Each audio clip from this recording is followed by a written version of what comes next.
Olá pessoal, nós estamos chegando mais uma vez com Fernando Alberto, sempre por perto, aqui trazendo para você os 3 pontos, e hoje os 3 pontos são do Judiciário Brasileiro. Daqui a pouco a gente conversa, você vai gostar de refletir sobre essas coisas hoje, hein? Até porque, se a gente não pensar, tem gente que está pensando mais que a gente e fazendo o que não deve. Vamos nessa?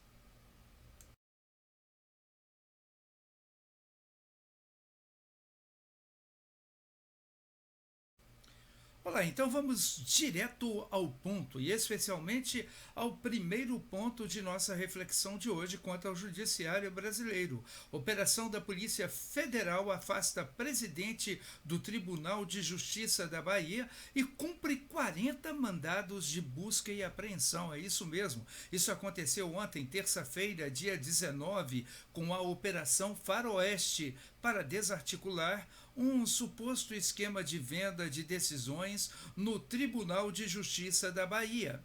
O presidente do Tribunal de Justiça baiano, Gesivaldo Brito, e mais 5 magistrados foram afastados pela manhã.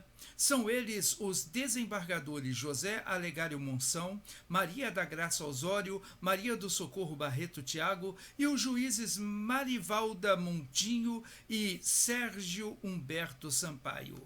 4 pessoas foram presas e 40 mandados de busca e apreensão foram realizados em gabinetes, fóruns, escritórios de advocacia, empresas e nas residências dos investigados. Houve também bloqueio de bens de envolvidos, no valor de, pasmem, 581 milhões de reais. As ações foram realizadas nas cidades de Salvador, Barreiras, Formosa do Rio Preto e Santa Rita de Cássia, na Bahia, e também em Brasília.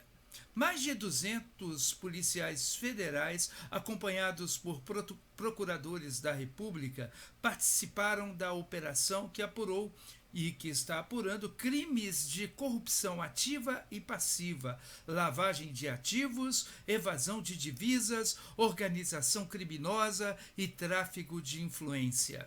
Os mandados foram expedidos pelo Superior Tribunal de Justiça, o STJ, e, segundo a Polícia Federal, tem o objetivo de colher provas complementares dos crimes praticados. O Tribunal de Justiça da Bahia se posicionou através de uma nota, e a nota diz na íntegra: o Tribunal de Justiça da Bahia foi surpreendido com essa ação da Polícia Federal desencadeada na manhã dessa terça-feira, dia 19/11 de 2019. Ainda não tivemos acesso ao conteúdo do processo. O Superior Tribunal da Justiça é o mais recomendável neste atual momento para prestar os devidos esclarecimentos. A investigação está em andamento, mas todas as informações dos integrantes do Tribunal de Justiça da Bahia serão prestadas posteriormente com base nos princípios constitucionais, é lógico, em todas as suas esferas possíveis da defesa, que certamente os representará nas alegações quanto à mesma defesa. Na realidade, quanto à vacância temporária do cargo de presidente, o regimento interno do tribunal traz a solução aplicada ao caso concreto. No caso, o primeiro vice-presidente, desembargador Augusto de Lima Bispo, é o substituto natural. O G1 apontava ontem que o ministro do Superior Tribunal de Justiça, Og Fernandes, apontou a existência de uma organização criminosa para recebimento de propina, venda de decisões judiciais e grilagem de terras envolvendo a cúpula do judiciário na Bahia. O Og Fernandes autorizou prisões, buscas e o afastamento de 4 desembargadores e 2 juízes da Bahia.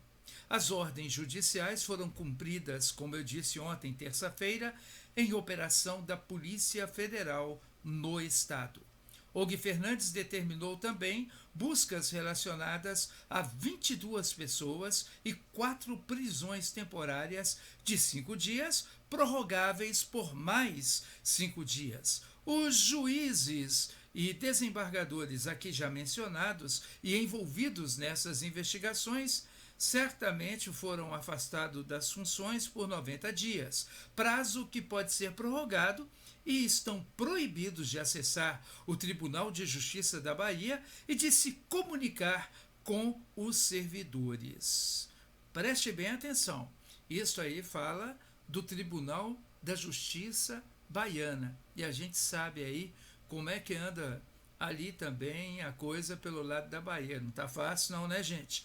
E isso dá um retrato de que a corruptibilidade ela não se instala somente, ou pelo menos as suspeitas de corruptibilidade, não se instalam somente nos ambientes políticos. Está também ligada a possibilidades dos setores do judiciário. Na realidade, é o que temos afirmado aí. A corrupção se tornou, de certa forma, tão arraigada na prática do brasileiro que ela não encontra mais esferas sociais para a sua atuação. Nem igrejas são poupadas de atitudes corruptivas, e nós sabemos disso porque existem igrejas que não são igrejas, e quem está falando isso com você é um pastor. Na realidade, este é o primeiro ponto e diz respeito ao judiciário baiano. Mas daqui a pouco eu venho contando para você outra situação. Uma situação do meu segundo ponto que remete ao recuo de Toffoli.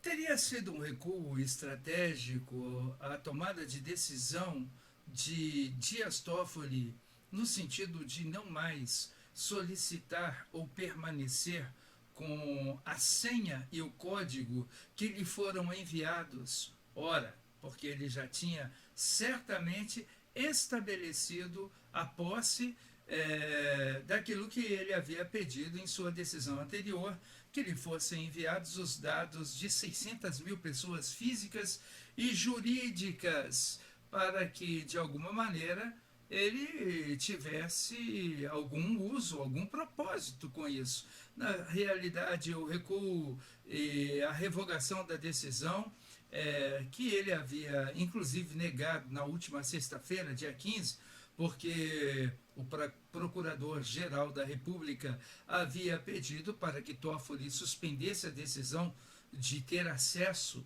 a estas contas e a estas informações estratégicas das pessoas, e voltamos a dizer 600 mil pessoas físicas e jurídicas, certamente na contramão daquilo que ele mesmo e o próprio Supremo Tribunal Federal haviam decidido, porque o COAF é quem trazia algumas investigações objetivas no sistema financeiro, com esses dados pessoais de movimentações estranhas, para poder, de alguma maneira, alcançar os criminosos do ambiente financeiro, nas movimentações suspeitas no mercado financeiro, ou de recursos, ou de evasões de divisas.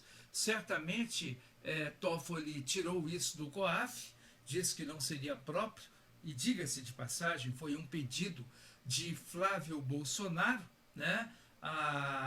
Nessa caminhada aí é que o Toffoli toma essa decisão muito conveniente para os setores também criminosos da nação, né? Porque, lógico, crimes de lavagem de dinheiro ficariam ainda mais difíceis de ser rastreados. O COAF ajuda muito nesse nível de investigações.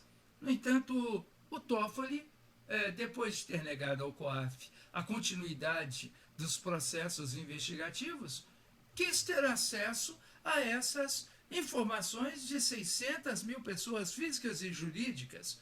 Com que interesse?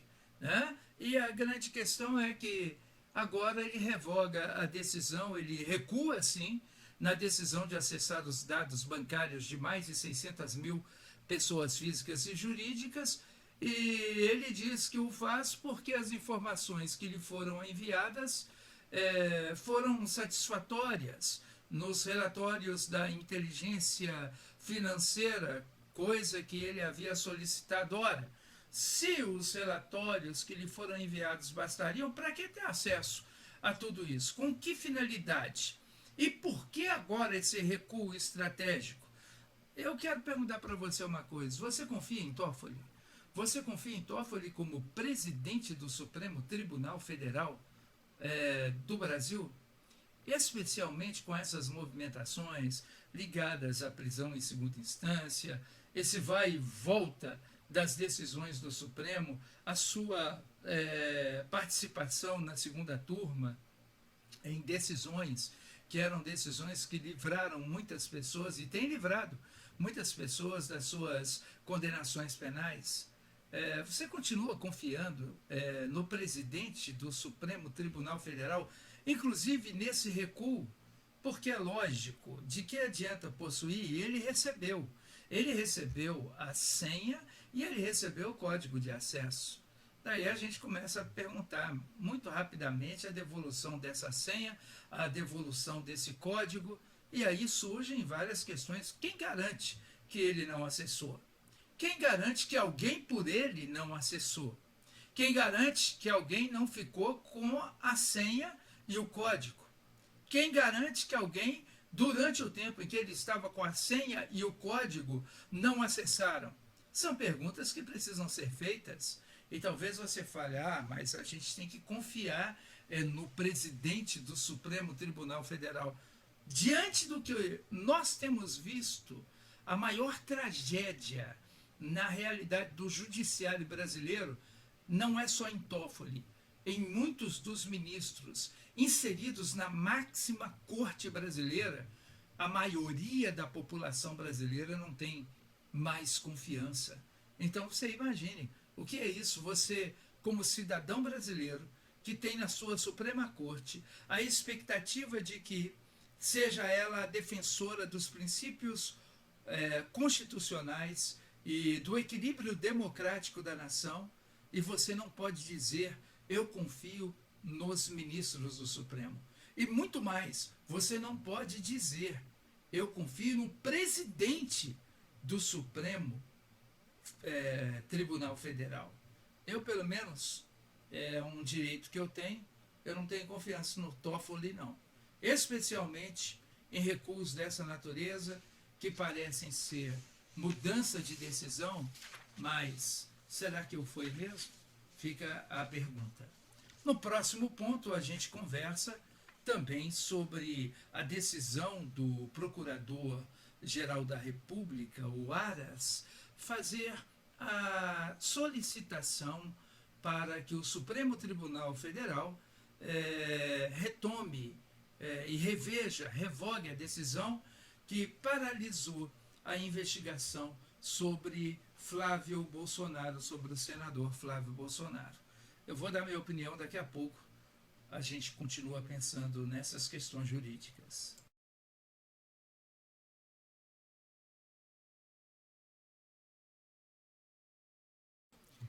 Muito bem, para fechar com o terceiro ponto de hoje, Aras pede para o Supremo Tribunal Federal revogar decisão que paralisou a investigação sobre Flávio Bolsonaro. O PGR enviou o Procurador-Geral da República, enviou aos ministros do Supremo posicionamento para julgamento do caso do COAF nessa quarta-feira. E vai mesmo acontecer nessa quarta-feira. O Procurador-Geral da República, Augusto Aras, enviou manifestação aos ministros do Supremo Tribunal Federal nesta terça-feira, ontem, pedindo que seja revogada a liminar do presidente da Corte, Dias Toffoli, que paralisou a investigação sobre rachadinha, ou possível rachadinha, do senador Flávio Bolsonaro, atualmente sem partido, né? Porque deixou o PSL, e pelo menos outros 935 inquéritos pelo país, que estão parados, especialmente por causa dessa decisão do Supremo, motivada pelo pedido de Flávio Bolsonaro. É a primeira vez que o Procurador-Geral da República, Augusto Aras, se manifesta ao Supremo Tribunal Federal sobre o mérito do uso de dados financeiros do antigo COAF, que é o Conselho de Controle das Atividades Financeiras, atual UIF, que é a Unidade de Inteligência Financeira, e de outros órgãos em investigações do Ministério Público. Seu memorial apresenta os argumentos da Procuradoria-Geral da República para o julgamento que deve ocorrer nessa quarta-feira. Na manifestação, Aras faz duras críticas à decisão liminar proferida por Toffoli em julho, que suspendeu todas as investigações baseadas nos relatórios do COAF. O Procurador-Geral da República argumenta que o processo em tramitação no Supremo tratava de outro assunto, a possibilidade ou não de os dados bancários obtidos pela Receita Federal serem compartilhados com o Ministério Público para investigações sem passar por uma decisão judicial. Nesse sentido, afirma Aras, Toffoli ampliou indevidamente e ilegalmente o objeto do processo para incluir o COAF na discussão e suspender todas as investigações, incluindo a de Flávio Bolsonaro. Então, segundo o que Aras apresenta, o pedido de Flávio Bolsonaro estava ligado à condição da Receita Federal e não especificamente do COAF. E, no entanto, o Dias Toffoli inclui o COAF porque sabe, logicamente, que fazendo isso, a ampliação do espectro das investigações no setor econômico amplia-se muito, né? E, na realidade, como foi dito aqui, como foi colocado, certamente mais uma das decisões de Toffoli e do próprio Supremo que deixa a gente com a pulga atrás da orelha. Após apresentar os argumentos, Aras pede que a liminar que beneficiou Flávio Bolsonaro seja revogada e que o Supremo julgue apenas o tema original do recurso extraordinário, que era o compartilhamento dos dados da Receita Federal, sem entrar na polêmica do COAF. A alegação, então, está exposta assim. Como consequência desse raciocínio, a decisão proferida pelo ministro Dias Toffoli no dia 15 de setembro de 2018, diz Aras, deve ser revogada, de modo a que o julgamento que se aproxima recaia exclusivamente sobre tema original deste recurso extraordinário, como confirma Augusto Aras, Procurador-Geral da República, aos ministros do Supremo que julgarão a causa. O Procurador-Geral da República argumentou ainda que a transferência de informações financeiras pelo COAF e pela Receita Federal para investigações do Ministério Público cumpre a Constituição. Em sua avaliação, os órgãos transferem apenas informações pontuais e não violam o sigilo bancário e fiscal dos contribuintes ao fazer isso. Então, na realidade, temos aí os 3 pontos de hoje, polêmicos dentro do ambiente jurídico, mas todos eles têm algo em comum.